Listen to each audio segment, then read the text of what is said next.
Welcome to Everyone Loves Guitar, where we sit down and talk with interesting professional guitar players, uncover their stories, and discover what makes them tick. If you love guitar, music, and the backstory of people's lives, stick around. You're in the right place.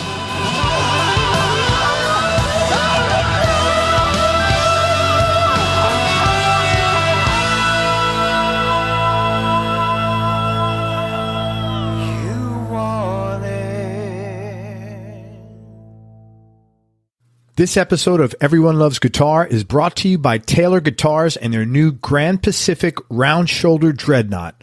Powered by Taylor's breakthrough V-Class bracing system, the Grand Pacific gives you a warm, seasoned sound with clear low-end power and notes that are stronger, longer sustaining, and more in tune with each other all the way up the fretboard. Make sure you check it out online at taylorguitars.com, then go out and play one today.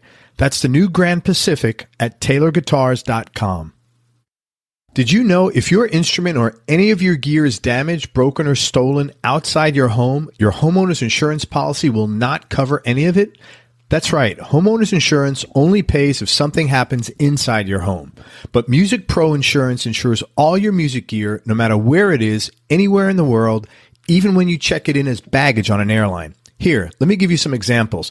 Let's say you're in a car accident and your equipment is damaged, you're covered. Your kid pours apple juice into your amplifier, covered. Someone spills beer all over your pedal board at a gig somewhere across the world, boom, you're covered. Any kind of theft or accidental damage is covered, even water damage from hurricanes and breakage from earthquakes. But here's what makes Music Pro really different. They're not going to argue with you over the value of your instrument or make you run around looking for receipts when it comes time to paying your claim. They know exactly why your vintage instrument is worth 10 times more than a new one. Plus, all claims are typically paid and fully settled in 24 to 48 hours. So if your equipment is not insured properly, go to musicproinsurance.com, hit standard, then enter your information and get a free gear protection estimate. Don't be that player who ignores this, and then next month when something happens, you're wondering why you didn't take 10 minutes to do this properly. Make sure you go to musicproinsurance.com, enter your information, and get a free gear protection estimate. If something happens, you will be thanking me. Trust me on this. musicproinsurance.com. The Be Fulfilled Journal helps you be more honest with yourself and with others and be more open to handling things you've avoided dealing with for years. It's a 12-week online and journal program that helps you identify and eliminate things you do that are causing you stress and live in more gratitude and joy. It was actually developed by a long-term friend of mine who got sober in 2008, and he's put together a great deal just for my listeners. You get the 300-page hardcover journal and access to the 12-week video program online, plus free shipping, plus membership in a private Facebook support group with others going through the program, plus a 5-day mini course showing you how to let go of stuff that's draining your energy, plus a 30-day 100% money-back guarantee. To start your journey and get all the bonuses, go to BeFulfilledJournal.com/ELG. That's BeFulfilledJournal.com/ELG. For information about advertising on Everyone Loves Guitar, including information on geographically targeted ads, go to everyonelovesguitar.com/advertise. That's everyonelovesguitar.com/advertise. Hey, this is Craig, and I just want to talk to you about something serious for a moment before we start today's episode. In 2018, at the very beginning of the year, in January, I had interviewed Frank Sidoris. Frank was and still is Slash's guitar player. He's a lovely guy, really cool, and just a tremendous guitar player. And I actually had a lot of fun with Frank, and he's one of those guys we stayed in touch throughout this time. And last week I read some really unfortunate news on his social media channels that his girlfriend has cervical cancer. And I don't know if you have had a family member or had cancer impact your life or your family's life or a friend's life, but I have, and it's a terribly devastating disease in every single way, and the sense of powerlessness that you feel when a loved one has cancer is really devastating. Anyway, Frank's girlfriend, I do not believe, has any kind of medical insurance. He is running a GoFundMe campaign, and I just wanted to tell you about the campaign if you are inclined to go donate, make a donation. I know Frank and his girlfriend would appreciate it. And I just wanted to give you the location of where you could find that campaign. The best thing to do is go to Frank's socials, and his Instagram and Twitter is both at Frank Sidoris, and his name is Frank, FrankSidoris. And you can also find it on his Facebook page, which is facebook.com/Frank Sidoris. Again, FrankSidoris. Any little bit you're willing to give will help those guys out. And I'm just going to run this message for this week to help Frank and his family out. And whether you've been impacted by cancer or not, I certainly thank you for listening to this, and I wish you nothing but good health. So now let's get on with the show. Hey, everybody, this is Craig Garber. Welcome to Everyone Loves Guitar. Today we're going to show some love because even keyboard players need to get on this show, and we got one of the best, both in talent in terms of what a great guy he is. I'm with the one and only Ed Roth. You may not be familiar with Ed's name, but certainly everybody in LA is, and you've definitely heard him play. He's toured, recorded, or been the music director with the Brothers Johnson, Annie Lennox, Taylor Dane, Ronnie Montrose, Robby Krieger, Keith Emerson, Glenn Hughes, Rob Halford, Chad Smith, rapper Coolio, and loads of others. Like, I really had to skim this down. He's a first call keyboard session player in LA. He's got 2 solo jazz albums of his own, Ed Roth, which was released in 2012, and The Mad Beatnik, released in 2016, delivering 2 top 10 iTunes jazz singles in Europe, 500,000 streams of the hit song Blue from his first record, and The Mad Beatnik featured Tom Scott on sax and Chad Smith on drums, and was number 25 on iTunes Jazz in the U.S. He's got a brand new record out called Jazzland, and we'll talk about that later. And let's see. He records, he also does a ton of in-studio session work at his own Glendale, California studio, which is called The Keyboard Room. And he does a lot of composing and scoring for film and TV, and he's a funny guy. So, Ed, thanks so much for coming on the show, man. I appreciate your time. My pleasure. Hey, what was the first kind of music you listened to at home? Because this is a good story. I was in a strict Brazilian household, and I had not even heard rock, I don't think, until I was 12. Wow. I hadn't heard it. We could only hear either Brazilian music, which is mostly bossa novas was what my mom liked, and classical. That's all I heard. So then when they went to sleep, I would put on headphones and listen to what I liked, which was Howard University Radio, which was great jazz and R&B, funky stuff, and I had no idea what I was listening to. I just liked it. That's like a black college in D.C. or just outside of D.C. maybe? It's in D.C. It's one of the top schools. I played there, I want to say 2 years ago with Shuggy Otis. That's so funny. And the neighborhood has changed. It's gentrified, as they say, which is maybe not such a good thing, but it is what it is. Anyway, they had that station. Yeah, it was R&B station. That's what it was. You never heard rock. Played there with Shuggy Otis. That's funny, man. Oh, never a dull moment with Shuggy Otis. But get to that later. What was like your mom was just really strict, like in general, like about everything, or just with your music, or? They were kind of strict, and then my mom got sick as I was a little older, and then I was just kind of free to do whatever I wanted. But how do I put it? Some parents they want to support whatever it is their kid wants to do, which, yeah, I get that. My parents were more like, if that's what you want to do, good luck. Go ahead and do it, but you got to do it on your own, which I think honestly forced me to really do it. Not go, I didn't go to music school. I didn't go putz around at a school or decide what style of music I was going to play or any of that. I just had to go out and work. Right. So I took whatever gig came along, and I think it really it forced me to play all kinds of different styles, respect all different kind of styles. And kind of because I didn't have time to sit there and go, I'm going to transcribe this solo of 5 Bill Evans songs, note for note. Because I didn't do that. I kind of just learned what I learned through my ear, and I kind of played by like me, for better or for worse.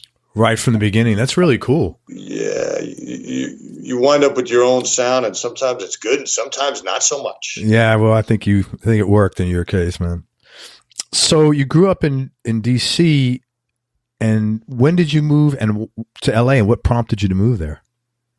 First I went to Texas, but I should maybe share my my young gig story. Yeah, man.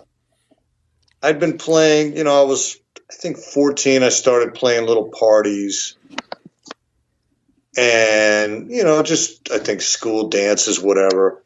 And then when I was 15, I got in some local band, and the next youngest guy he was like a butcher at the local grocery store. I think it was like 21 or something. But I thought they were the greatest thing. And my mom would drop me off at the gig. I'd have a little sack dinner. And the first place I was playing, we had a regular gig at the Branding Iron House of Beef. And I had no idea what that meant. It had the saloon doors, and I'm looking at the place. And, when you're that age, you think you know everything. And I'm looking at the mirrors that are only neck high. And I'm going, something strange here. One day my mom drops me off early, and I find out that it's a strip club by day and rock and roll at night. I was like, this is great. Oh my God. Come early every time. That's awesome. That was my first real gig in a club. That's so funny. Strip club by day. You know what? I have been in so few strip clubs in my life, to be honest. I didn't even get it when you said the mirrors are up here. I think I've been in like two or three times, maybe. I'm like totally not familiar with that. Okay. Strip club is like a safe haven when you're now, not so much, but in the old days, it would be a safe haven on the road, right? If you're playing in Oklahoma and you got hair halfway down your back, you're gonna get into a little squab. Somebody's gonna start a fight.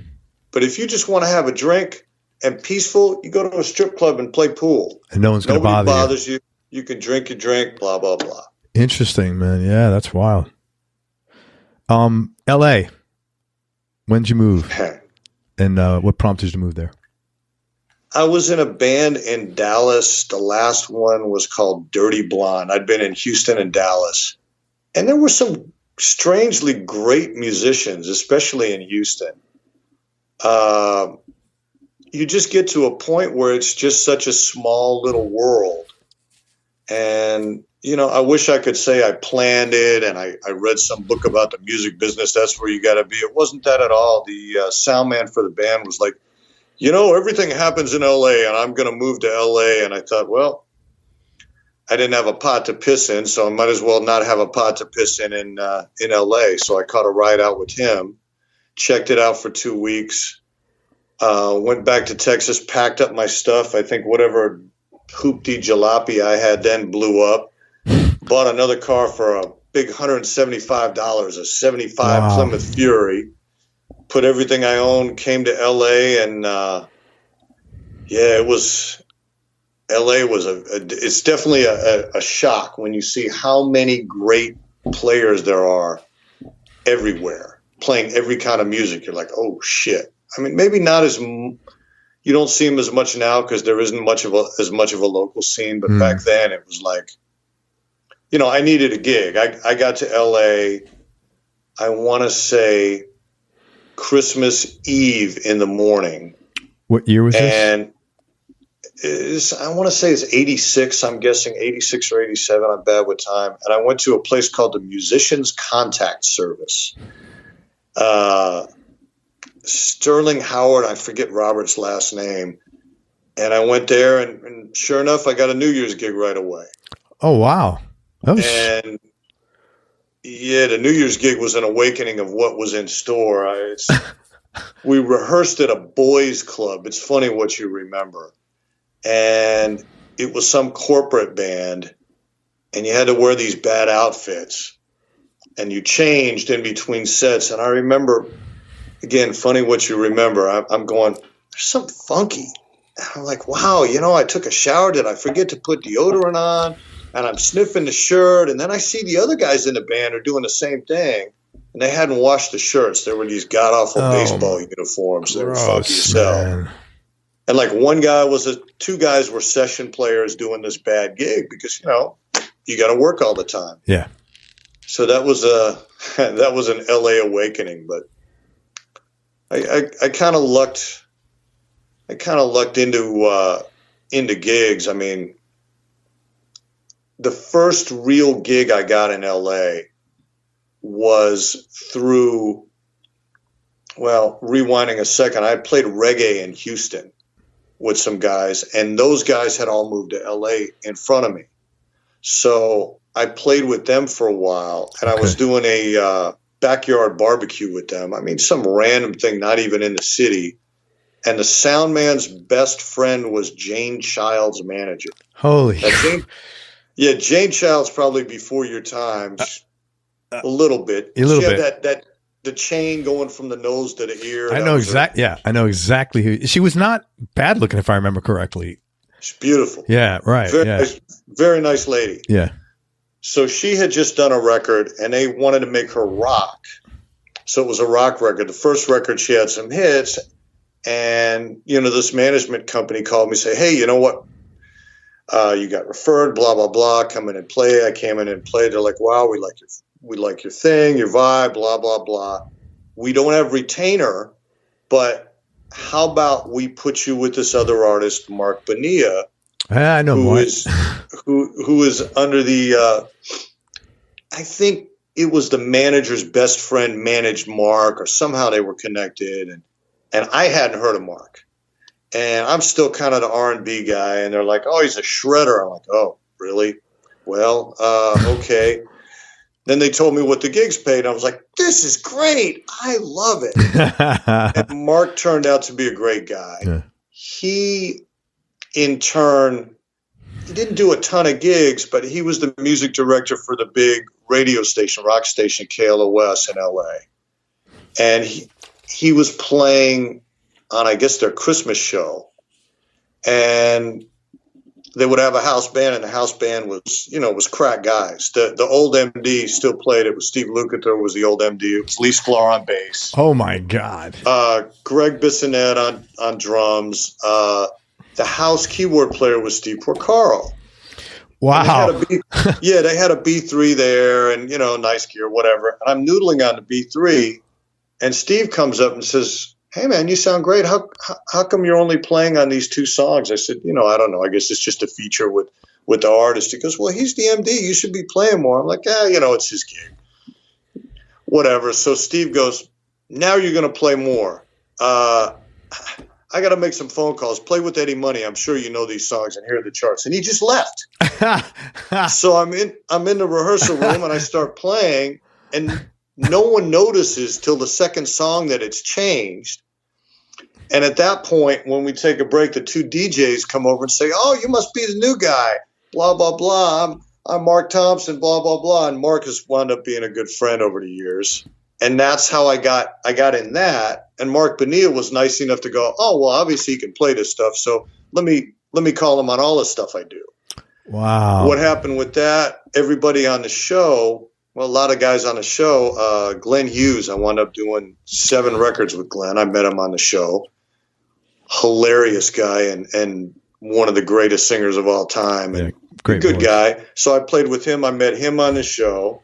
I met Ronnie Montrose on the show, and I played with him from when I met him and until he died. Great friend, great mentor. I met Rob Halford. I don't know if I met Rob on the show. I think Rob was through Roy Z, but anyway, that was how I got a lot of gigs, and that's how I started playing rock, because I didn't know any of the rock guys. I just kind of fell into it. Wow. Isn't it amazing? I'm always shocked at the serendipity of how things in this business particularly goes. If you can play and you're not a tool, you kind of tend to do okay. I mean, the rock session thing was even weirder. I don't even know how I met Joe Holmes. I don't know if you know him. He played guitar for Ozzy for a minute. He's one of the greatest players, rock players for that style that just exists. Organic, but with a lot of chops. Really nice guy. He was trying to do his own band thing. And somehow I met him, and they were like, it was the days of the glam hair rock. So you wouldn't be on stage. But I think I did one show with him, and there was a producer named Jim Faraci who was working with them for a minute.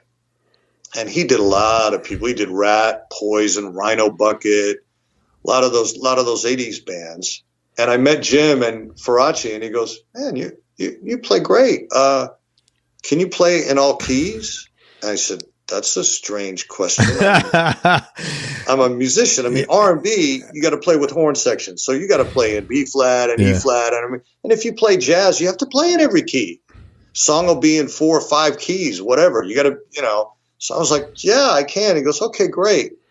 What would happen, they would have these hair bands, and they would all have a keyboard player. But he couldn't necessarily play really well. And a lot of cats, you'd be surprised, I call them white key wizards. They can only play in a handful of keys, and when they can't play in another key, they transpose the keyboard. Well, that's all well and good when it's a keyboard, but when you're trying to do a piano ballad, there's no button you can push. Yeah, okay.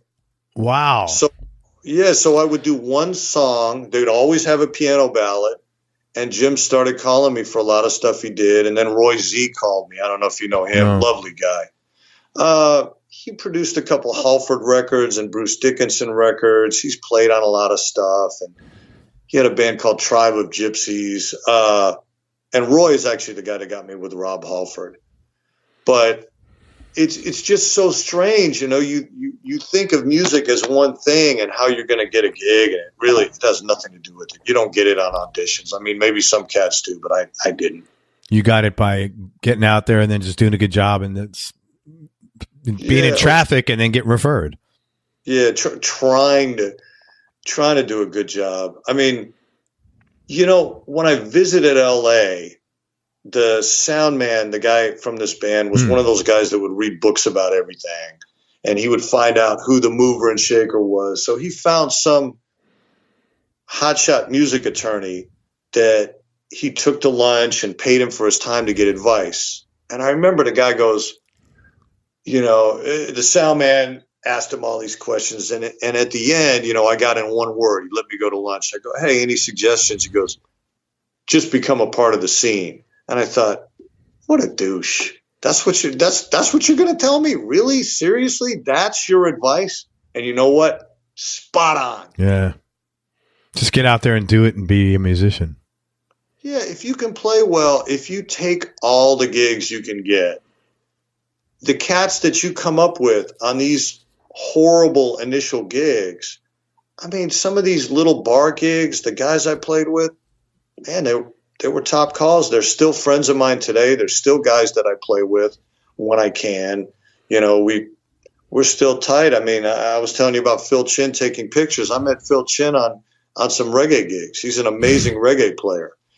We did sessions together over the years, but we never did anything major. And then a few years ago, I got a call to start playing with Robby Krieger, and Phil is Robbie's bass player. So were you down here? Man, I saw Robby down here with my son. It was the weirdest thing. I was randomly, of all time, so I need to look at some concerts here. I don't know why. And I look, and it popped up in a small hall in St. Pete, Capitol Theater, maybe. I don't do them all. There's another cat that I split the gig with, and there's a bunch of other stuff I do, but I love Robby. He's a great player. He's a great musician, and he always wants to play. So you'll see him in some weird settings. I mean, how do I put it? You see a lot of these bands where there's one or two guys that own the name, and then there's another version of the band. Yeah, totally. Where it's like it's 3/4 of the band, and it's what's really the band, but they don't have the name. Right. And the group with the name works all the time.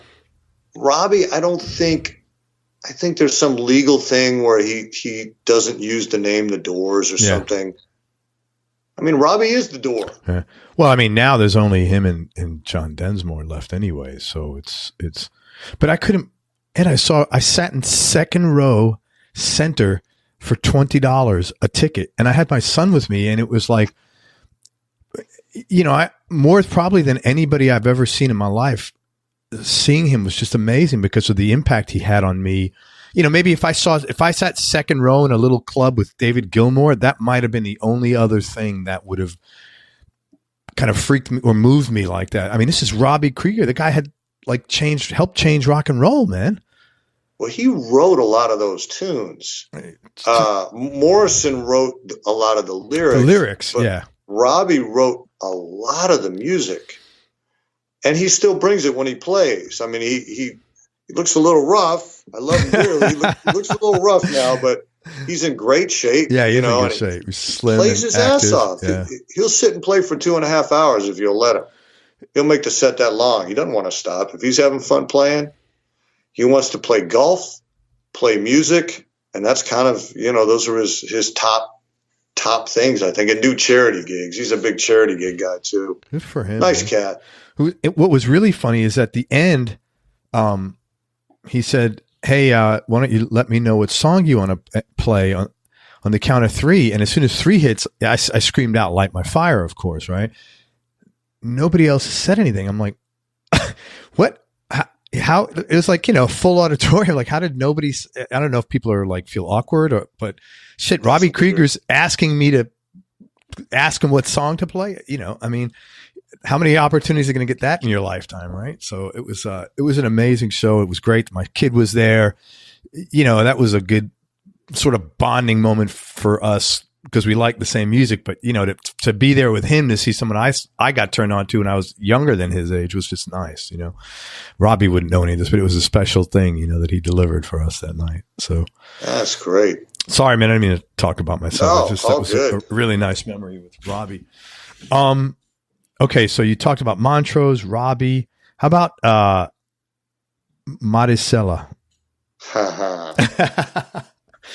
Marisela is a Mexican pop star. Very nice lady. Sometimes had habits that kind of affected her showing up to gigs or being on time or performing. But when she was together, devastatingly good. But what's interesting, nice lady too, just the wrong people around her. But that's the funny bit with that is where we played. A buddy of mine, Rica Benavides, who's no longer with us, which, if I come on the show another time, I'll tell you the greatest practical joke ever pulled on me. But I don't want to kind of it's not quite mixed company yet. So he gets me on the gig and he goes, I'm half Brazilian. My mom was Brazilian and most of my family that's left is there. So I'm half Latino. I'm half Latino, half Jewish, which is a crazy combination. Do you speak Portuguese at all?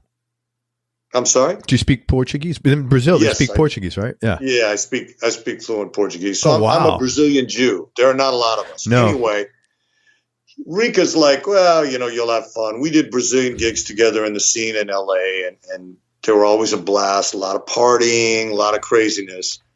So the big shows are in soccer stadiums and palenques, they call them. Now, the American artists and the international artists tend not to be doing those, but the Mexican artists play at palenques, which is a cockfight. But it's not a cockfight like you think of a little pit in the backyard. It's like it's up on the teleprompter, and it's an all-day event, and the whole family comes out, and everybody's betting on it. So you've got a funny situation. You do a sound check, and they take all the gear and they tear it back down. They don't mark anything. Then they roll out a carpet so that you're not playing on top of chicken feathers, guts, and blood. Well, that's so nice. At least you're not on that over the dirt. And they reset up the sound. And of course, they're in a hurry. They haven't labeled it. So generally, just sounds like ass. I mean, you can't hear anything you're doing. The monitors are always wrong. Fortunately, she was such a big star. People would just sing the chorus. The whole crowd would sing the choruses, and a lot of the verses wouldn't matter. So that there was that. But where it really got interesting is the promoters that put it on. If they were laundering money or it was cartel people, you were lucky because then there wouldn't be really any issues. They would just, they would cough up the money and get you on stage. Because if you don't get paid before you play in South America, and sorry, nobody call me racist because I'm Latino. If you don't get paid before you get on stage on the smaller scale, you will not get paid. Oh, so it's like, wow, Chuck Berry shit. So it would turn, and paid in cash, so it would turn into this strange game of chicken where the promoter would try to push you onto the stage by saying that the crowd was about to riot, and they would wait till the last second till they were going to tear the place down. And the band would have to be, we would have to hold firm and not go out there. Wow. So, yeah, I mean, on so many levels, it's funny. I came to be – people aren't hip to pro wrestling anymore, but back in the day – Lucha Libre. Yeah. Even in the States, though, you'd watch it on TV, and there was the guy in the mask. Sure. And the guy in the mask was the bad guy. Right. And for a time when I was in Dallas, I worked out at a gym where actually a lot of the pro wrestlers worked out. And, you think of them as like they're not athletes. Trust me, they are. They used to throw me around like a beach ball if I didn't show up. But I met those guys. I got a taste of it. And suddenly I became the guy in the mask. Because what they would do is they'd send the band out while she was getting ready. And at this point, the crowd's waited 2.5 hours for the band, and they're pissed. Oh, wow. So they're booing you as you're going out. They're throwing shit. I mean, thank God they didn't allow beer in cans. They would just throw beer. I remember one time we were somewhere where they were throwing these cushions. They had seat cushions. Holy crap. And I'm thinking, these seat cushions don't hurt, And then suddenly there's a mountain. When 20,000 people are throwing their seat cushions, you're up to your waist in seat cushions quickly. So just wait a minute. So those were the everyday show things. And this was all to squeeze you guys because to succumb to the pressure of going out to play, and therefore once you play, you didn't get paid. Too bad. You're bad. You lose. Right. That's how it would work. And wow. Now the other problem was, a lot of the artists like to be late down there. It's kind of like some weird kind of badge of honor.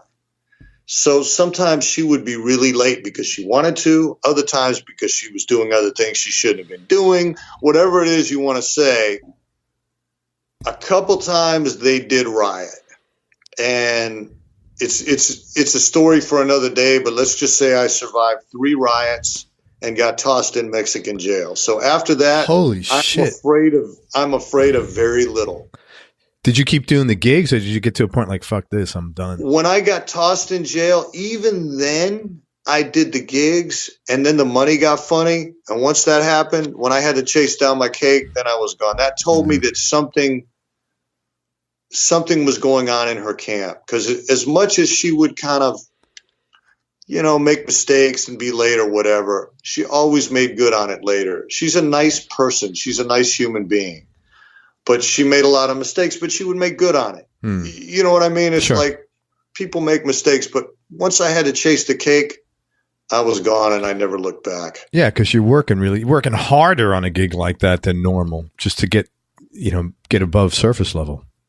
The mistake that we make sometimes as musicians is we equate how many people we're playing for and the stature of the artist with our career success. And when you're playing in a soccer stadium, you're playing on TV, you're feeling like, well, yeah, this is it. My career's set. And you don't look at all the BS that comes with it sometimes. So it took me a while to see through it and bail, but that was one of my smarter decisions, was getting out. That's interesting. So you're playing in the, okay, I totally get what you're saying. You're looking at the pomp and circumstances and mistaking that for like financial benefits or career acceleration. Even the dough was decent. I mean, she paid in cash, but it's your ego. Yeah. It's your ego going, it's better for me to play in front of 20,000 people than to play a small jazz gig in a club. Well, not always. If you keep doing that same pop gig and you keep playing the same music over and over, you never grow. Okay. Yeah, that's really interesting. So go ahead. Sorry about that. Oh, I mean, that's okay for some people. Some people love that. To me, the cats that I've always admired and the way I've always felt are people that wanted to keep learning and keep getting better at what they do, not do the same thing over and over, not follow, which again, there's nothing wrong with that. I don't fault anybody for that. But for me personally, I like to play something different. I think a lot of people agree with you. I've interviewed several guitar players that I could think of off the top of my head that were playing in pretty major acts and left for that reason. It's like, hey, the bread was good, the treatment was good, but I'm literally playing the exact same set list night after night for a year. And we had a new album out. It was the exact same set list, and it was just I couldn't handle it anymore. So I've heard that a couple of times, man. Oh, I see acts where they're playing the same set list 5 years later. They're just rehashing the oldies, and wow, I couldn't do it. But if people can do it and they can make the music feel good, more power to them. Sure, man. Wow. Another interesting one, Gary Richrath from REO. I'm full of the funny stories. This is another one. When REO and Gary split, Gary actually had the deal. He had the record deal. He did a lot of the songwriting. Kevin did too, Cronin. They're all nice guys, but whatever. They split for whatever reasons. And it was my first bus tour. This was before I even got with Mark Bonilla and those people. I should have. Pretty sure it's before then. My timeline is not the greatest. But the Reader's Digest is Gary still played great, but he just couldn't stop drinking. Right. And the only time he would be sober is right before he played. And he'd be sober for the gig or if you were going to play basketball. So he starts having the wrong people around him. And one of them is the singer, who was a complete tool. And the singer brought his drug dealer guy to be the tour manager. God. And Gary's not aware of it. And, I'm not aware of it. I don't really know these guys. I just pop on the bus tour, and I'm noticing. Wait, so this is with REO or is this with Gary solo after? This is Gary's solo stuff. When they split, and I'm in the bus and I'm having to threaten to get my money every week from this tour manager guy.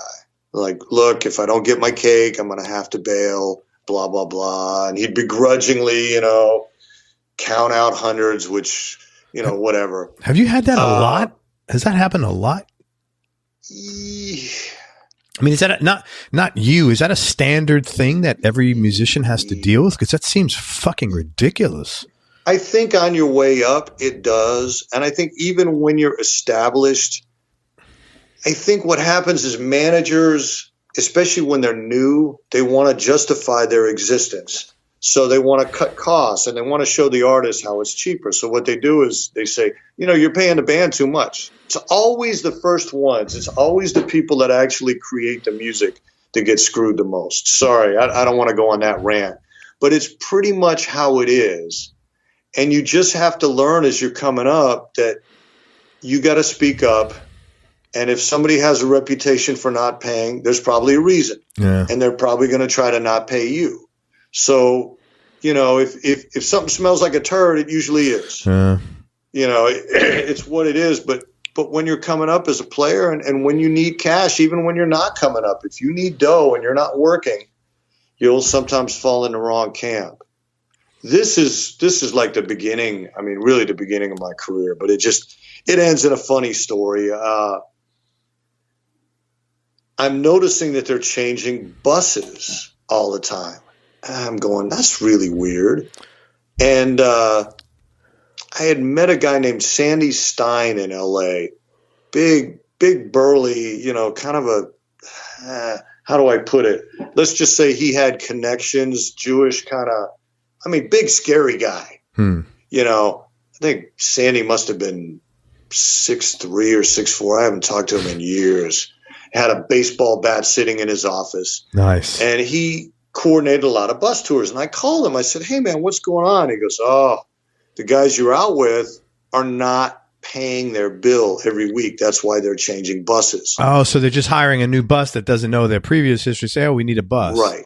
Holy shit. It's like moving from one place to the next when you're not paying your rent or something like that. That's exactly it. Except there's no internet back then for people to know. Yeah. And he said, you need to get off this quick because something's going to happen. I said, okay, well, I gotta pay off a few more things. So I waited a little too long, and I wake up a week later and I hear a lot of noise, and I look out the window of the hotel and I see the bus going down the road with the trailer and the guys in the band and the tour manager chasing after the bus in their bare feet and their boxers. Because people, you move into the bus, right? Yeah, so all their shit was in there. You get your day rooms, and once in a while you get one to sleep. This was a sleep place. So they took the bus with everybody's gear. And, oh, my God. And it went south for a little while, but, I wound up bailing. But what's interesting is that everybody kind of gets theirs in the end. The tour manager guy, someone beat him to near death with a brick, one of the guys on the tour that he didn't pay. And he's somewhere in another country gone.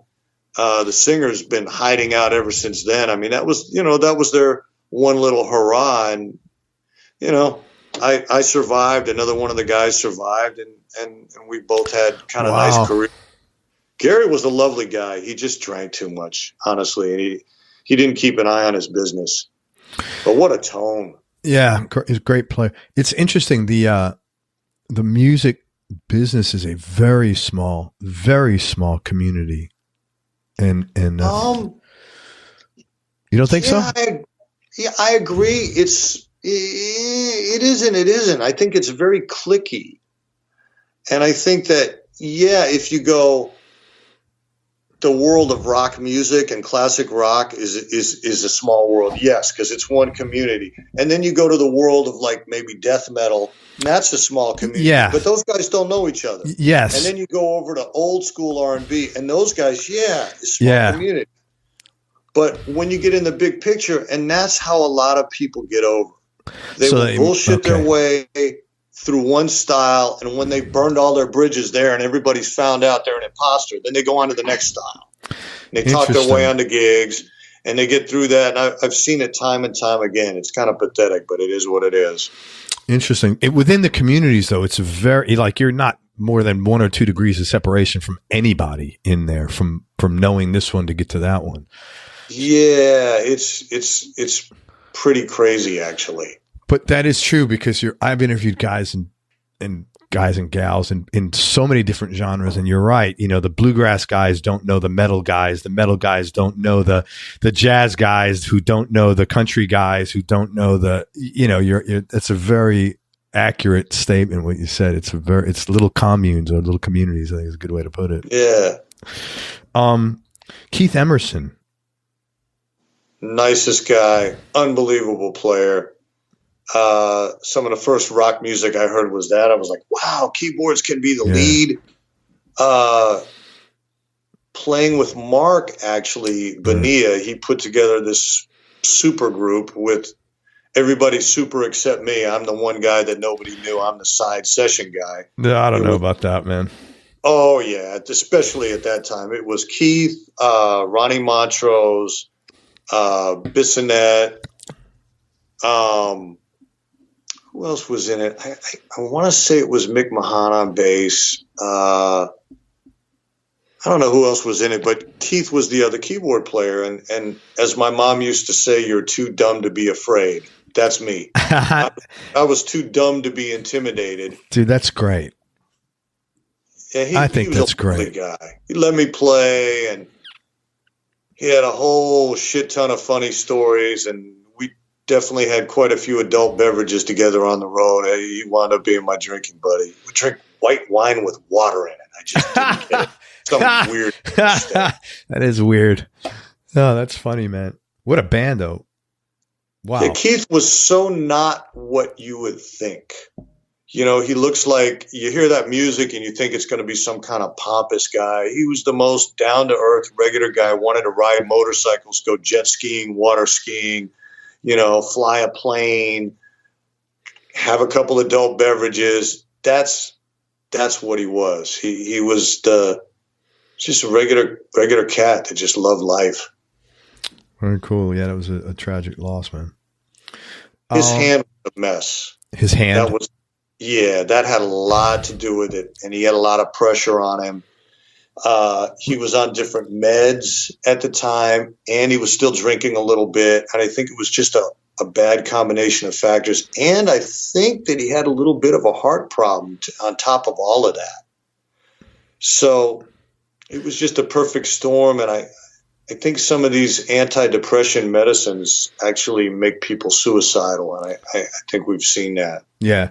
Well, I think the issue is, I think they may know what one might do, but most people are not on one, man. They're on this and that. And, oh, by the way, you got to take this because this combination is going to give you high blood pressure. Oh, and then your, fucking heartbeat's going to go up. So make sure you take this to keep it down. You know, it's like, come on, man. You're fucking with hormones. That's exactly right. I mean, that's the most, that runs your body, man. That's, you can't do that shit without consequences. The thing to say about Keith, whether you liked his music or not, you always knew it was him. Yeah. He had such whatever, and I saw him sit in on things, and I saw him do TV things where he's playing music that totally has nothing to do with Emerson, Lake and Palmer or classical or prog or jazz, and he still sounded like you went, oh, that's Keith Emerson. You just knew it. Yeah, that was a tragedy, man. So I'm just taking a note here. Okay, you mentioned Rob Halford before. What did you do with Rob? That's talk about a guy who's been around the block, man. Super talented guy. I want to say I did 4 albums with him. I'm not sure. I'd have to look. Roy Z connected me with him. I think the first one I did, I want to say it was Crucible. And talk about a guy that's not what you think he is. Lovely guy. But you look at this guy and he's got on the biker garb, and he's got all the studs and I'd done all this work for him in the past and I'd never really met him. And Z was like, Rob really wants to meet you and work with you and do some co-writes on this record. And I'm thinking, this is going to be great. Dude's going to ride in on a motorcycle. Maybe he's going to have a cape and he's going to have all the leather on. And in comes this totally soft-spoken gentleman. He's wearing Gap shorts and a little cap, a Banana Republic T-shirt. That's hilarious, man. Soft-spoken gentleman, just a total pleasure to work with. That's cool. Not man. At all. I mean, I'm thinking, yeah. That's your thought. And when he gets on stage, he does it. Right. But just a quiet cat. Very cool. It's a great writer, man. Really talented guy. Oh, yeah. You did work with George Johnson and the Brothers Johnson. Talk about a great R&B band, man. Oof. That band was one of the bands that I heard all the time when I was a kid. Didn't know I was listening to them. And as I got older, I realized, I learned a ton from George. Brilliant producer, writer, guitar player. I mean, even just showed me how to play the wah-wah a different way. George has a different kind of thing and just a great writer. And, I've been lucky enough. I've been with George since 2001. Oh, that's crazy. Dude, that's like 100 years in the music business, maybe 200 years. And I think by 2006, I was MD, something like that. We don't play as much. He's had some health issues, and Lewis died a few years ago. And George has been through kind of hell, but really a fun guy. And he's got a lot of insight. He's got some crazy theories, but some of them are so spot on. You're just like, wow. About the music business or about life or? Just, life and everything else. I mean, this is going to sound like a weird one to say coming from a Latino Jew, but one of the things George pointed out is like, I know you love R&B music, and you got to remember, if you look at those lyrics, those are not lyrics for like country white people. These are lyrics for black people and their real problems and what their life is about. And you look at it, it's like, oh yeah, that's what it is. But you don't think about it until, you know, it's one of a lot of things that George opened my eyes to, that it's out there, but you just don't think about it. So, you know, but I think that's true of every music that's kind of like, wherever it is, you know, if it's like metal, it's probably some white guy in Long Island or something like that writing, you know, about, you know, he's frustrated by his parents' expectations of him. You know, if it's the blues, it's somebody white or black talking about, you know, shit's not fair, you know. Yeah. I mean, you know, like if you're listening to rap from Compton, it's not a white dude that wrote it. No. You know, and yeah, I don't think this. They reflect the problems and the joys and the life of that person that wrote it. Absolutely, yeah. I don't have any issues with that at all. I mean, you know, this is thank God that different people write different shit. You know, that it's not all the same stuff. It gives everybody choices, variety. You know, I don't have any issues with that. I don't think, God, if it gets to the point where now you're offended because the music, and it might. It might, you know, how could you write those lyrics? It doesn't appeal to everyone. How dare you? You know, I hope that doesn't happen. God almighty. But yeah, that's cool that you were with George that long. Man, let's talk about, I don't know if you can even do this. Is there a way for you to, like, it doesn't have to be exactly accurate, top 3 musical experiences you've had? Ooh. For any reason, you know, any reason at all. Yeah, I mean, I've had a lot of good ones. You know, since we're talking about George, I worked with George and his son Troy, who's a top flight producer, years and years ago on a flip of Land of Ladies in the studio, and I had so much fun working with George in there. So that's definitely going to be one. I mean, I've been really fortunate. A lot of the times that I had with Ronnie playing Montrose, playing fusion and jazz is such a joy to me because it's so free, and you never have to play the same thing twice. You know, you're just free. And when you're with the right guys, and Ronnie had such a great band, Jimmy Paxson on drums, a guy named Myron Dove on bass. Really had a lot of fun doing that. And I listened. I still listen to his old stuff with Sammy singing, Sammy Hagar, and that stuff was just classic, great rock and roll, man. You know, you're gonna chuckle. When I met Ronnie, I didn't know any of that music. Really? No. I don't. How could you know everything? You know, it's not possible. Well, I knew Ronnie as this guy who, as a session player, who had played with Tony Williams in Lifetime. Right. Who played with Herbie Hancock. He recorded with him. Who recorded and played with Van Morrison. Did that Tupelo Honey record. I thought of him as this fusion guy. Interesting. And then I'm finding out different. I'm like, oh, okay. So you had this whole rock thing that you did too. Well, that kind of makes sense. Okay. But yeah, I had a blast working with him. I did the rock fusion. We did acoustic tours. I did a whole bunch of them with him over the years. I learned a lot. That was one of those make a smart decision. There was a pop artist that I could have played with for twice the money, and I took that gig, and I took Ronnie's gig instead, and I never looked back. You, the longevity you have with people, I mean, says a lot about A, how easygoing you are to get along with, but B, the value that you add to what you're doing, man, because I don't need to tell you, you don't see that. That's not really the norm, let's say. Especially years ago where you have this massive selection and massive pool, and it's nothing to, pull out one from column A and bring back one from column B, and let's get the other one from column.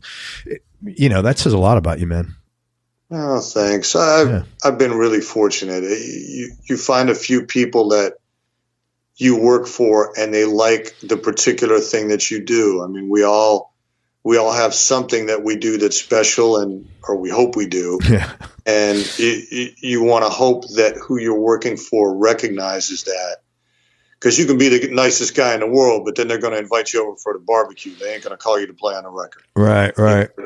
Or do the shows. I mean, you can't be a total tool because then nobody's going to work with you. But you have to be lucky. I mean, some of the people I work with or have worked with, I stayed with so long. Sophie B. Hawkins, I was with a long time, and I still talk to her. And I feel lucky. She likes what I do. She likes that I play real freely. That's how she calls it. That it's that really. It's a lot of luck and timing to go with being able to play. But you said something a couple of times, and I think you have something to do with this, and the fact that it seems like, or I get the feeling you take a lot of time, or not take a lot of time. You don't just say yes. I mean, in the beginning, you took whatever you needed to do, but as your career, you sound like you have an evaluative process where you're saying, do I do this? What's the opportunity cost financially? What's the opportunity cost professional growth wise? So you have some you have to, you're to be responsible for some of that good fortune as well. Cause you thought it through and said, hey, is this a fit for me? I'd love to take a lot of credit for that. Here's how I really think of it. I think it goes back to the community thing. And because I got out of the pop community, I don't get those calls. And also because I play a certain way, this is in no means a derogatory thing, but certain gigs require different things. Is a nice way of putting it. In other words, certain gigs you got to really be able to stretch, and other gigs, when you stretch, it's a liability. They don't want you. Oh, you play jazz? Oh, no, I'm not interested in calling you. Right. So I think what happens is people kind of know what you do, and they scout it out. And, sometimes you'll get an odd call. Like I got a call from actually Whitesnake a few years ago, and it was because he had done a Deep Purple record, and they had. You say he? You mean Coverdale? Yeah, David. Yeah, very nice guy actually. His MD, I think it was Reb Beach, had checked out stuff I had done on the internet, and my buddy Doug Aldrich was with him before. And in the end, I wound up doing Shuggie Otis instead, and they wanted more of a singing keyboard player because I think David, as he's gotten older, trying to sing way up there is a little harder. Sure. So he wanted a stronger guy. But the reality was the Shuggie Otis call was from someone that was close to me, James Manning, that knew exactly what I did and said, hey, man, I got a gig that you're perfect for. Okay. It's Shuggie Otis. It may get a little crazy. It was a guy that really knew me and knew what I did. So hopefully you're not going to be upside down forever here. That's all good, man. That knew what I did and it all made sense. We're going to be upside down. Hopefully am I upside down? Not at all, man. Okay. So, yeah, I mean, I'd love to say I'm the sharp, forward-thinking guy, but I'm somebody that's just kind of always loved playing music so much that if it's a gig that I'm going to love the music on, I'll generally go do it. And if I'm not going to, I won't do it. It's not I haven't really plotted a career path carefully. Otherwise, I think I'd probably be a little further along with my solo career by now. But, I don't have any regrets really. You said you grew up in D.C. Did you have like brothers and sisters you grew up with, or were you only child, or? I had an older sister. I just kind of went my own way a little bit when I was growing up. My mom was sick for a while. And once I started playing music, I started doing all kinds of sports. And once I started playing music, once I got the bug, it's kind of all I wanted to do. Wound up going to college for something that had nothing to do with music, just to kind of make my parents happy, and kind of lost 4 years, to be totally honest. But where'd you go to school? What'd you take up? It's called Rice University. It's in Texas. School in Texas. Yeah.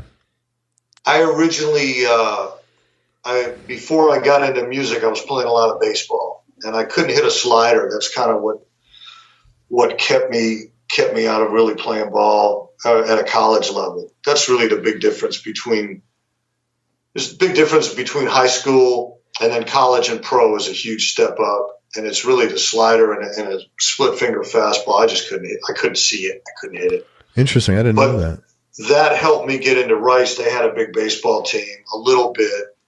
And I think my father knew somebody that maybe he greased somebody, I don't know. And also that I was playing so much music. It was so predominant. I was playing in a community college jazz band. I couldn't read music, but I was playing in the local jazz band there. And I was pretty much playing every weekend by the time I was 15 in clubs. So I think that probably helped. I don't know. I'm still not sure how I got into that school or even how I got out, but somehow I made it, and I was playing clubs the whole time in Houston while I was there. Now I understand. I had a question in the back of my head. How the hell did Texas ever come into the equation? But Rice, now I get it. And that's in Houston, I think, isn't it? Yeah, it's right in the middle. Yeah. What was your dad in education or something? Is that what made you go to school? No, my dad was one smart guy. He was an MD that worked for the VA hospitals. He never practiced as a doctor. It's probably where I got my I just want to do what I want to do from. He worked for the National Institutes of Health later, and he was a brilliant guy. But he was a real just direct, no BS, straight shooter. And I think, he was like, yeah, you can pursue whatever you want, but please go to college at least for a minute. All right. I think people have these weird hang-ups about their parents, in the wrong way when parents don't support their career, their little career choice, or whatever their whim is at the time. I think the reality is parents just want the best, what they think is the best for their kids. Sure. And, if someone has a good life doing one thing, they're going to say, well, we've got it easier than that generation. That generation couldn't make choices. They had to, whatever was available to them as a job and education line, they took it. Yes. They did what they had to do. And now it's a little easier. But in their mind, at least, I'm sure my father was going, well, look at what a great life I've had. He should follow the path that I followed, and then he's going to have the same great life.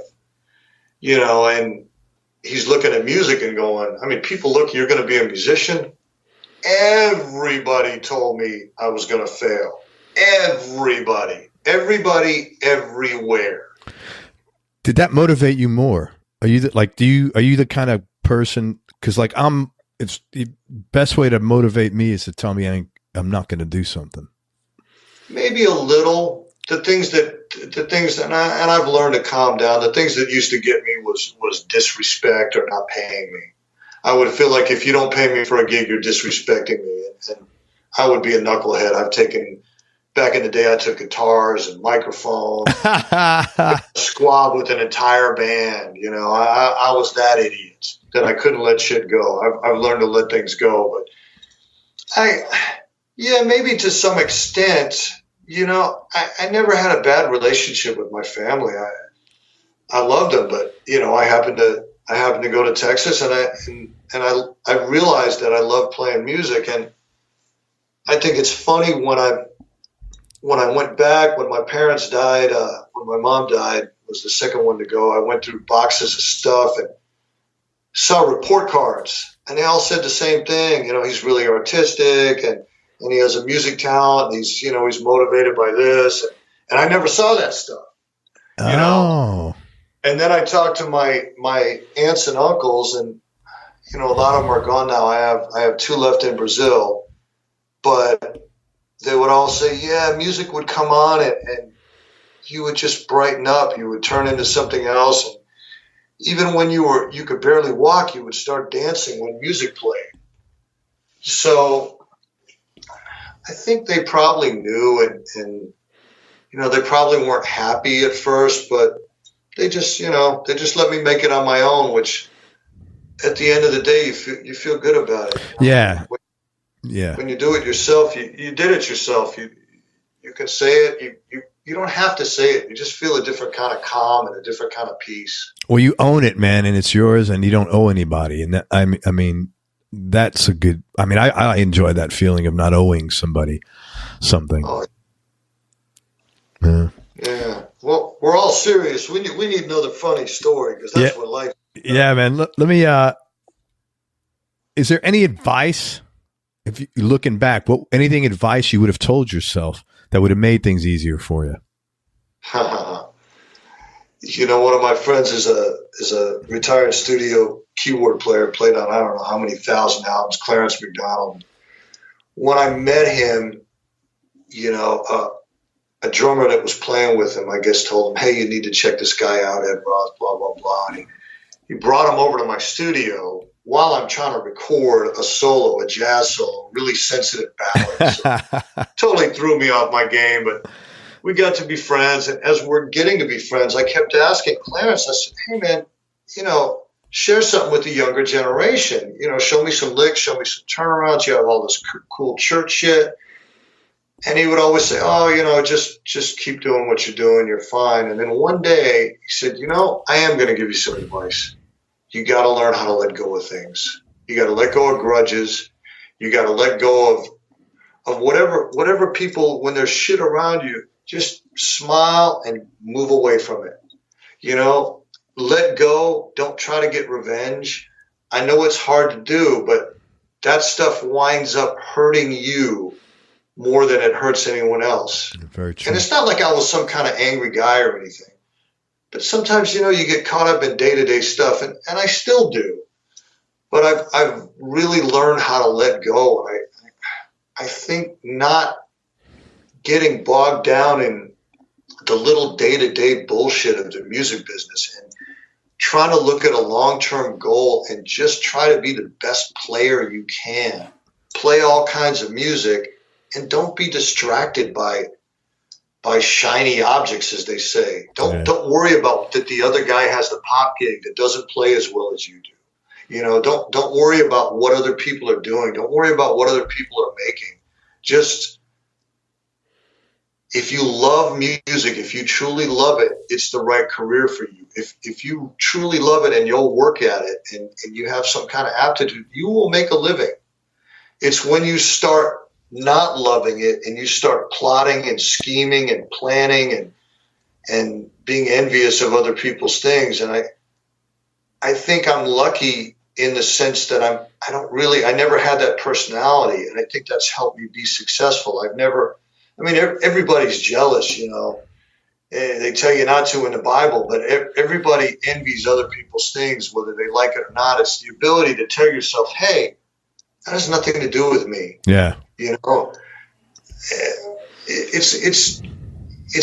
think it's kind of an important thing that if you have that and then you just focus on what you love doing, I think it comes together. And I think people are going to look at this and go, "He's completely full of shit. I'm working at Domino's Pizzas driving." Yeah, obviously you got to take the steps. You got to get out there. Right. You got to be part of the scene. You can be the best player if no one hears you. I think here's the advice I would give after that long rambling. No, man, it's good. This is like it's not a fucking exam, man. We're just chilling. Yeah, here's what I would say. Play on gigs where what you do that's special is allowed to shine. Yeah. And that's something that's taken me years to figure out. And maybe 10 years ago, I figured it out. If I can't do what I do on this gig, I don't want to be on this gig. If I'm just sitting there playing parts and there's nothing that I have that's special to bring to the gig, then I'm not going to be able to play what I want to play. I'm not going to move up. I'm not going to raise my game. My ability is not going to increase. So maybe that would be the one. Pick a gig where you can shine on that gig. A simple pop gig, I'm not going to shine. Right. That's the reality. Playing the same part over and over every night, and I don't jump around as well as some of the other cats, and I don't play standing up. But what I shine at creating parts and doing studio work and accompanying a singer and improvising and playing with dynamics. If those elements aren't on a gig, I should not be on that gig. And I think that's what you have to do as a player. When you get to a point where you know who you are, you have to do that. Man, I'm going to say that again out loud because I think that's such great advice for any musician. You said play on gigs where what you do is special and allows you to shine. That's a win-win for everybody, man. That is really smart. Yeah, thanks. Hey, It took me a long time to figure it out. Yeah, but I know certain shit takes a long time and it only takes a minute to implement, though. It's like it gets spent 50 years trying to figure out the message, and it's like, oh, I got it. Okay, no big deal. And it's like, what? Why did this take so? Why? It's just like sometimes you're ready. The one other one I would say is there's some book, some guy's like, if you do something for 10,000 hours, you're great, blah, blah, blah. Sounds like bullshit. The reality is, if you keep doing something, you start getting good. Yeah. Unless you're just a complete MO Ron, you're going to start getting better. If you challenge yourself and you keep doing stuff, you're going to get better.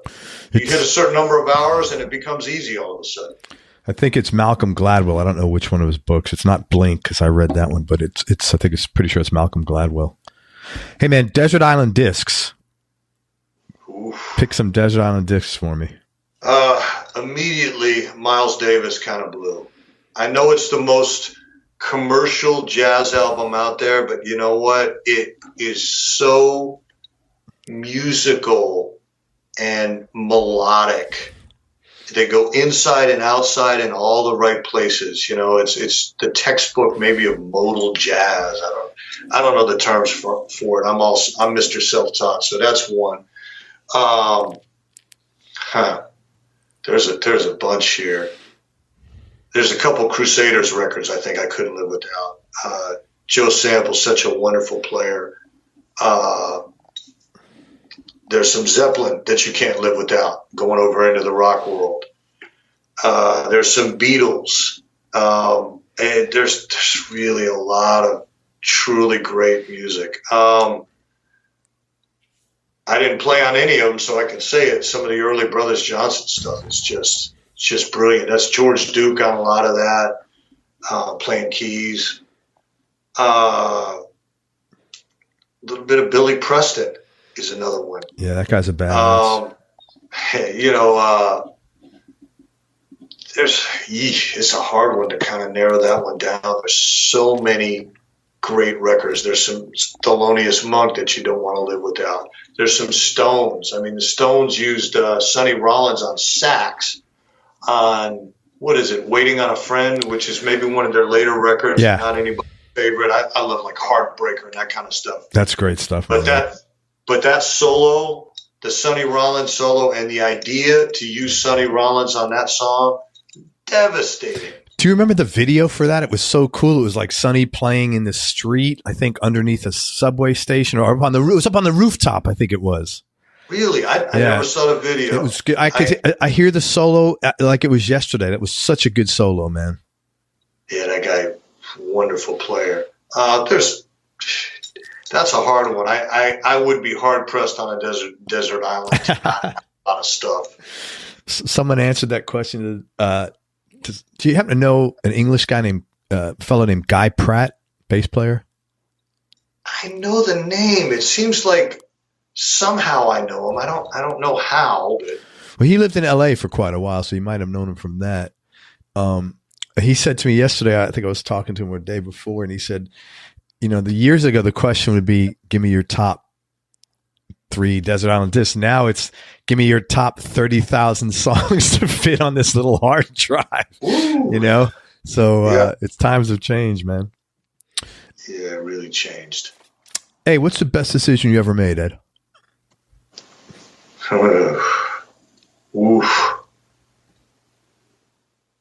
To be a musician, to do it full time, that would be it. That would be it, to dive in.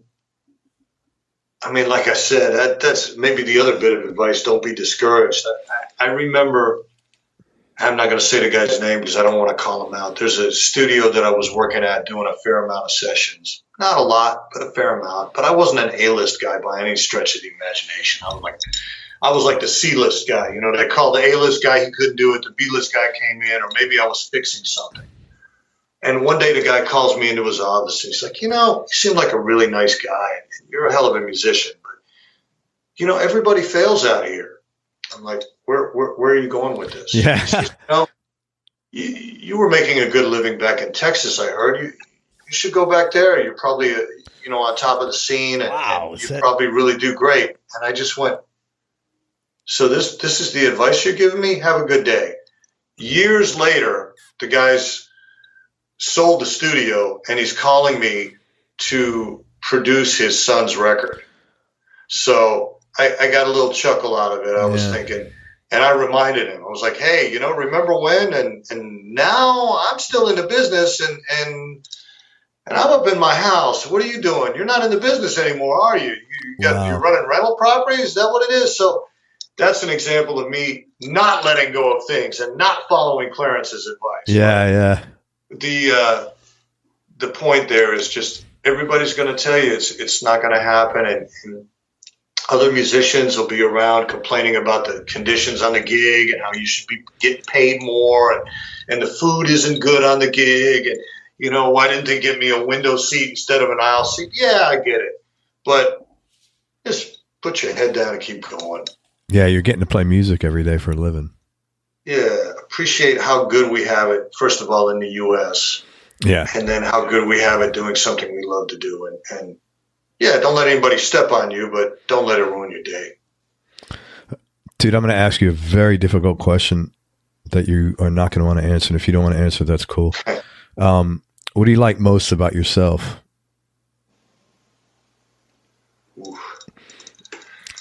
Do you know who Adam Zimmern is by any chance? Guitar player? Adam Zimmern. I asked him. He's a really nice guy. He plays with Ziggy Marley, and he's in our age. He's like our age, and I asked him that question. He's got the best answer from everybody I've ever asked it. He goes, "How can I answer that question when I have so much self-loathing?" That's a good answer. That's really good. My friend plays with him. I'm gonna ask him. My buddy's been playing percussion with him for years. With Ziggy? Yeah. Yeah. Adam's on that gig. Yeah. I mean, the only way I can answer that,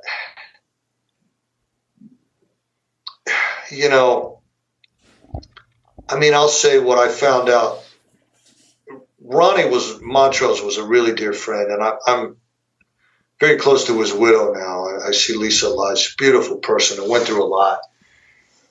And she told me a couple things that, it's kind of like we never told each other certain things we probably should have, Ronnie. And I just general friendship shit that we could have vented maybe. We just had a lot of respect for each other. I certainly had a lot of respect for him anyway. And I think one of the things that we struggle with as musicians is somehow you feel like you're going to be found out, like you're really faking it. Certain guys that play a certain way that are not educated musicians, like Ronnie was not an educated musician. He just played by feel. And somebody like me, who is also not educated, people will ask me, hey man, those are great chords, or those are crazy chords. What are you playing? And I say, I don't know.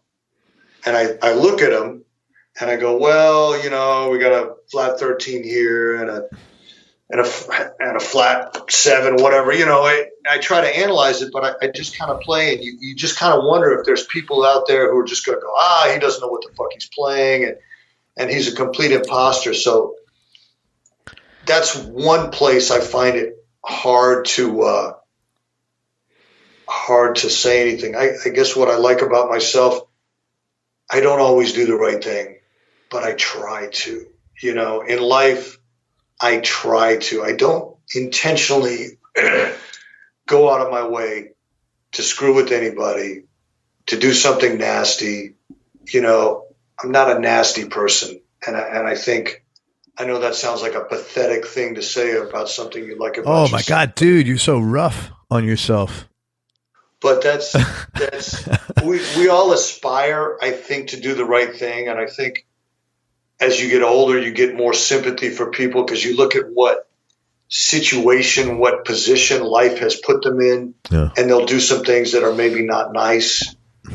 You know, there aren't that many genuinely nasty people, and I'm just glad I'm not one of them. I'm sure I do some bad things, and I know I've done plenty of bad things in my life that I'm not proud of, but I like that I try not to. Yeah. And I think that's all I can honestly aspire to, you know. I'll tell you something very funny, ironic about your answer. That same Guy Pratt, I think it may not have been the response to the same question. Now, this is a guy, when Pink Floyd broke up and Roger Waters left, I think Tony Levin played the first album, and after that he couldn't play, and so he's been with Pink Floyd ever since. He did a couple of tracks on A Momentary Lapse of Reason. So that's like, I guess, late 80s or early 90s, and he's been with them ever since. He's Gilmore's bass player. He played with Brian Ferry. He played with Roxy Music. He's been around the block. Wonderful career. Yeah, really good. And, you know, he said to me, Craig, you know, somehow I always feel like I'm going to get found out. Like, verbatim what you said. And he goes, like, I think people, and he's the same, self-taught, right? And he goes, I feel like, and he goes, finally I'm kind of at a point in my career where I'm thinking, well, maybe I won't get found out, or maybe, you know, it was, and this was like within the last 2 days. It was, and the way you said it and the way he said it was like, you're 95% similar, man. You know, I just did a straight ahead jazz album, and some guys play jazz 100% of their life, right, and they're going to be way more authentic than me. And it's, you know, when it was coming out, I was like, what kind of reviews am I going to get? And thankfully, you know, the first couple of reviews are like really stellar. I'm thrilled, but I'm going to myself, I'm thinking to myself, yeah, you know, I mean, one of my best friends out here is a wonderful keyboard player, really great guy, Bill Steinway, who also helped my career, you know, really lovely guy. And Bill was going to jazz camp when he was 13. Holy crap. And I'm thinking, I wasn't that child prodigy. I mean, I started on drums when I was 11. So you go, well, how can I compete with that? And how can I compete with, and then you go, well, wait a minute, this is a national jazz record, and my competition are the number one guys in the world. That's who my competition is, whether I like it or not. Yeah. And you're worried because you're going, I don't know what I did on this record. You know, I came up with all these vamps. I like watching sumo, right? And those guys are like the most humble guys. At the end, they interview them, and they all say, you know, they say, what are your goals? Well, you know, I'd like to keep winning and continue using my brand of sumo. And that's kind of how I feel about how I play. I want to just play my brand, and hopefully people will like it. You know, that's what you do. And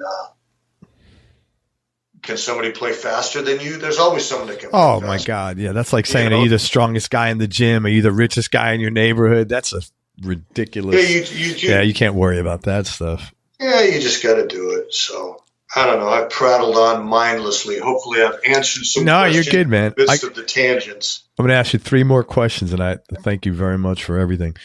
Do you have any hobbies or interests outside of music? Love cars. Don't really work on them anymore, but I still do love them. I just don't have much room for them. I just got an old Jag from the head of the new label that I'm on, that I love. It's just, you know, it's a car, but it's like my friend Niels Lozauer, that's a car guy. He's got the time in the garages. But I like cars. I still love sports. I got to get back into martial arts. It's been a minute. I boxed for a long time, but then, you know, you start worrying about your hand. I never had hand problems. I started having an elbow issue. So I started swimming. Strangely enough, I love swimming. No, it's a great sport, man. Yeah, I really love it. I mean, I'm trying to teach myself to butterfly from watching the guys on the video. I don't have like a serious hobby anymore. I mean, you're a homeowner. You know how it is. You're remodeling your home all the time. Let's redo this bathroom. That's not really a hobby. I don't know if that counts. No, some people like doing that. Like I've had a couple of guys say they like remodeling their house. That's actually something that a lot of people do like. My first house, I did everything on. Really? Did everything. Yeah. I took 6 months. I didn't tour probably because I didn't have enough money to pay guys, but freaking plumbing, electrical. The only thing I didn't do was the roof and the copper repipe and a little bit of pulling the electrical wires. And then the guy was nice enough to show me when I ran out of dough. Oh, that's cool. How to do it. I mean, repairing subfloors, tile, cabinets. Where'd you learn how to do all this? And you know what? My hat's off to those guys that do that every day. That's a lot of work. Now I happily pay a buddy of mine to do it, and it looks a lot better than the way I did it. But it is fun to do it, especially tile work. Where'd you learn how to do all that? And I just learned it on the fly. And my dad did it a little bit when I was growing up. I mean, my dad, I owe him a couple things, and one of them is a work ethic. I don't know whether it's genetic or I'm that guy that when I have a particular job, I can't stop till it's done. I'm that weird, obsessive guy. And I have other weird obsessions. Like I don't like shaking people's hands anymore. I have some weird. Really? Like OCD? It just started a few years ago. So what would you do? Like if I bumped it, if I ran into you, like fist pump, what would you do? I try to do the fist bump, which is funny because I think it's the old Black Panther power salute, right? I think that's where it started. I don't know. I never do that just because I feel like it's not manly. This is my own weird shit, right? Someone gives me their fist. I'm like, what the fuck am I supposed to do with that? Shake my hand or not. Now, if it's an obsession thing like cleanliness, that I understand, but I just don't get the fist pump thing, man. It's not even a logical thing. It doesn't seem real. It just somehow it just fell on me one day. Like I'm afraid of heights, right? And just one day I was afraid of heights, right? One day I had a handshake thing, so it's a minor one. I used to have little various mental tics that I don't want to go into, but if that's all I got to deal with, and fist bump is, man, we've appropriated so many things from Black culture that we've taken from them. One more thing, I guess, doesn't matter. I don't know how to look at it other than that. I mean, that's also a subject for another day. Yeah, I hear you, man. That's funny. You know what's weird? I know a woman. As my wife has gotten older, she's gotten little weird things like that, like OCD related stuff that she never had before. And I'm just looking at her sometime like, babe, whatever. And it's not logical. No, it's not. It's not. You can't think it away. People say that I shrink away from like a buddy of mine had blisters on his hands and he wanted to shake hands. And he said, I was like, he imitated me jumping back and the look on my face. I didn't even know I did it. Right. Yeah. It is what it is, man. If that's the only quirk you have, great. If it's not. Man, this another tough question. Toughest decision you've had to make or most difficult thing you had to do? I mean, the one that comes to mind is a personal family one that I just can't even. No, that's totally cool, man. I can't even get into. Let me think about this for a minute. This isn't a particular one, but sometimes you're on a gig and the artist comes to you and says, I'm going to fire the whole band except you and I want to make you DMD, and the guys are all your buddies. Oh. So then you have to do the firing? I'm sorry? And you're the guy who has to do the firing? Well, he says, if you don't fire him, I will. That happened to me once, and I actually managed to talk him into letting me keep all the guys but one. Wow. And the guy that was the MD, to his credit, had so much class that when I told him what was happening, he didn't blink. He just said, "Hey, man, thanks for looking out for me." So that was kind of a funky one. I mean, there's a lot of times. I mean, one of the Marisela times we were, she didn't show up for a gig, and we were working for a really minor player, cartel guy, but still a pretty scary dude. And I tried to get everybody to stick together, and a couple guys like crawled under the fence and took off. And it was dealing with that guy was pretty. It was pretty creepy. What happened basically? The tough decision was everybody wanted to just get out of town. They heard that she was not coming the next day. Basically, we got taken to his club instead of to our hotel straight from the airport, and we got locked in. And he had a crew of guys that was going to rough us up. Holy shit! It wasn't him. He had a whole crew of guys in there, and a tour manager who was fearless. I mean, whenever I hear stereotypes about gay, this guy was gay. May he rest in peace. And he was fearless. Danny Siqueiros was afraid of nothing. Nothing would scare this guy. So he squared off with this a smuggler in the office, and they're kind of going at it. And I hear it, and I come in, and he says, we're going to call her brother. And he's on the phone with the brother, and he's like, "Yeah, I got one of your band guys in here. I'm going to shoot him." And he's referring to me. Holy crap. And I'm just like, I don't think he's going to shoot me, but it didn't seem like it was going to end well. So he says to me, "Why don't you talk to this guy? Because I'm not making any progress with your guy here." So the brother was stupid enough to start yelling at me about what I don't know, and I lost it. And at that point, the smuggler realizes, you know what? These guys don't have anything to do with this. They're just getting screwed. Oh, okay. At that point, he goes, "You know what?" He hangs up the phone. He says, "Now I know what's happening. You guys are fine. I apologize." He tells us what his guys are there for. He's like, "I apologize for what was going to happen. You probably had an idea. Let me order some breakfast. We're going to cancel the show for tonight. Do you think she's on for tomorrow?" And of course, everybody says she's on for tomorrow. Well, here's where the funky decision came. The next morning, I get a wake-up call from the tour manager. "Hey, we got to go to the airport. She's not coming. We got to get out of town before this guy figures it out." And I said, "Listen, this guy is a scary dude, number one. And number two, when we were straight with him, he didn't do anything to us." Yeah, you can't go do that.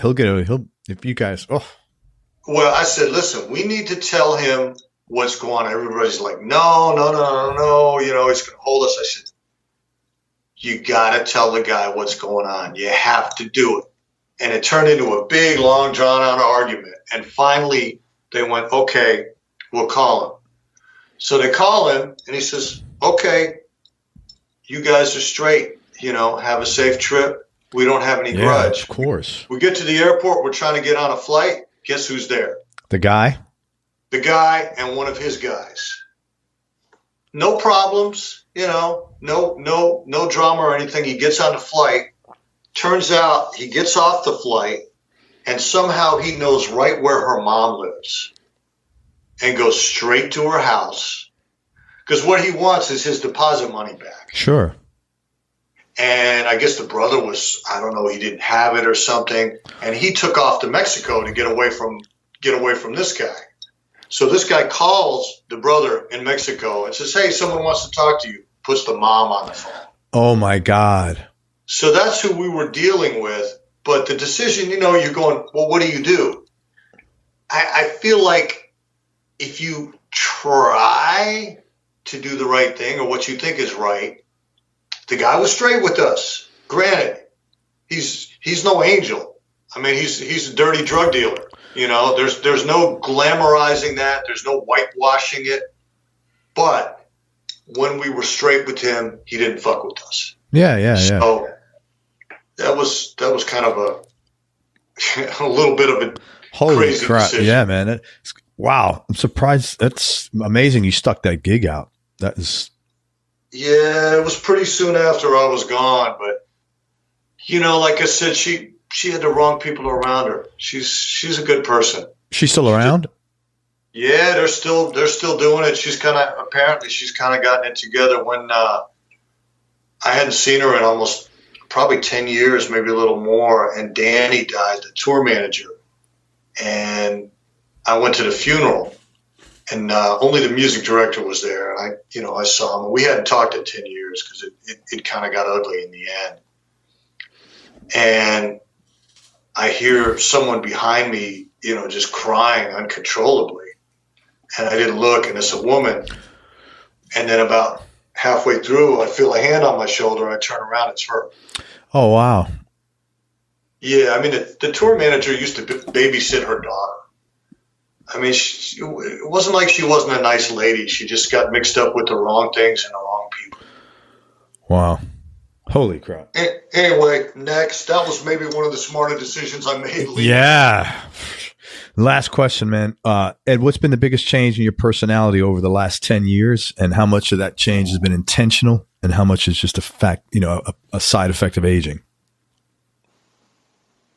Mellowing out and letting go of things. Back letting go. I like that, man. Let go of stuff, not getting so, not being that guy, oh, you're disrespecting me. Oh, not being that guy, just going, you know what? It's not worth it. You figure out in life, my dad gave me really good advice, but I didn't follow it for a while. He would say, don't get in a pissing battle with the skunk. Ha, that is great. And don't argue with the crazy person because you're not going to win. It's stuff like that. And the one that I'll use is don't try to teach anybody a lesson because they're not going to learn. No. Let somebody else teach them a lesson, wherever it is. Everybody learns stupid their own. BS they're doing. Get your money from them and be on your way. You don't need to teach them a lesson because it's not going to do any good. It's just going to burn your own house down. Totally, man. So maybe that would be that, and I think hopefully I have more compassion for other people and try to realize that people get in desperate circumstances and they do desperate things and that sometimes are not nice. And just chalk it up to that and move along. Move on, yeah, have man. A little sympathy for their position, I guess. So hopefully I'm getting that way a little bit. Well, good, man. That sounds like you're lightening your load. It'll kill you if you don't. Yeah, of course. Hey, man, first of all, I can't thank you enough for your time. I'm really glad I got to talk with you, and I appreciate you being so candid and open. And I want to tell people about your new record, and maybe you could talk about it a little bit. You got a new album out called Jazzland. Tell me about it. All solo piano. I started playing piano before I played keyboard or anything like that. I'm a piano player at heart, maybe that in B3, but even more piano and Rhodes. And I started listening to jazz, really more bossa nova before anything else, but jazz, not knowing what it was. It's kind of returning to what I do, and it's my brand of sumo, as they say. It's my twist on these tunes, and it's not easy listening jazz, but it's not brain jazz either. It's just I played it as I felt, and so far people seem to really like it. So hopefully it's going to be that. It's a bunch of songs that you know and a bunch of jazz songs you don't know. What's your favorite track on the record? Probably Zingaro. It's a Jobim bossa nova. Eventually, they wrote lyrics for it and became Retrato in Branco y Preto, portrait in white and black. But bossa nova it's got jazz, it's got unique harmony, and you really have to sing with the melodies you're playing. It's got groove, man, too. Oh yeah, that's the challenging thing about playing solo piano. It's got to groove more than it's got to groove. It's got to swing somehow, which means for something to swing, it's got to have something to swing against a little bit. So you've got to play the melody, you've got to make it swing, and you've got to establish some kind of harmonic structure, and it's just you. And then you've got to play it down, because the odds of punching something like that it's very difficult. I did it in a few little places here and there, but it's not easy to fix stuff solo piano. The pedal's in the wrong place, playing exactly the right notes, the same velocity. You just hear it. So I'm really proud of it. I thank the label for letting me do a jazz record first. This is a new label for me, and they had wanted me to do flips of rock covers, kind of done all weird and kind of jazz. And I said, hey, let me do standards first so people can see that I truly can play jazz. Yeah. Not some hack flipping stuff. And they let me do it. He goes, you got, what did he say? You got 3 weeks to get it done. I finished it in 16 days. So good for you, man. That's a lot of work. Did you do recorded in 16 days? The mix was another maybe 2-3 days. So. Did you do all the engineering and the mastering? Yeah. Oh, you did? It's a lot of work, man. Yeah, it's I got a couple buddies that helped me with mic placement and compression, but I didn't do much to it.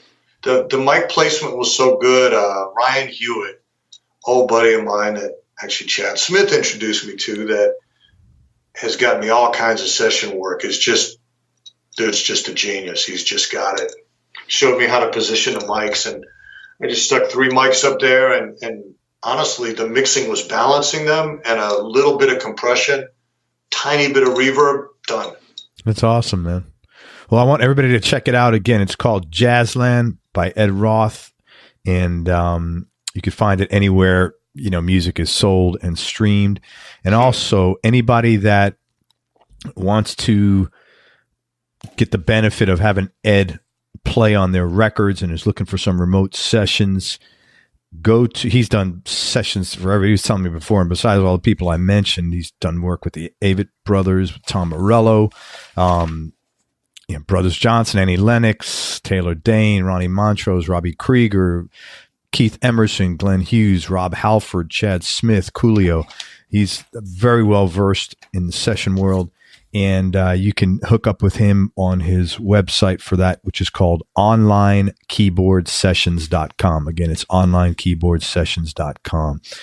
And that's about it, man. Any other final words of wisdom or anything I missed? No, thanks for having me on it.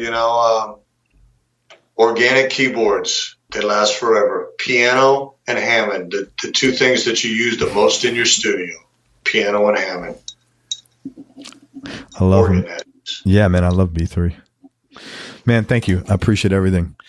Everybody, thanks so much for listening. If you like this interview, share it with a friend on your social media channels. We appreciate it. Thanks very much to Ed Roth for spending time with us. I really appreciate your time, Ed. Please support Ed's music and check out Jazzland and his other 2 records. His first one was called Ed Roth, and the second one, which is aptly titled, is The Mad Beatnik. I like that one now that I know you a little better. Make sure you go to everyonelovesguitar.com, sign up to get on our newsletter list so you and I can connect. And most important, remember that happiness is a choice, so choose wisely. Be nice, go play your guitar or your keyboards, and have fun. Till next time, peace and love, everybody. I'm out. We hope you enjoyed this show. If you did, subscribe to the Everyone Loves Guitar podcast, and you can do this online at everyonelovesguitar.com or on iTunes. And if you like the show, please leave us a 5-star positive review. The more 5-star reviews we get, the higher our show ranks, and higher rankings mean we get to continue speaking with cool, interesting guests on our show. We'll see you on the next episode, and until then, keep playing your guitar and have fun making music.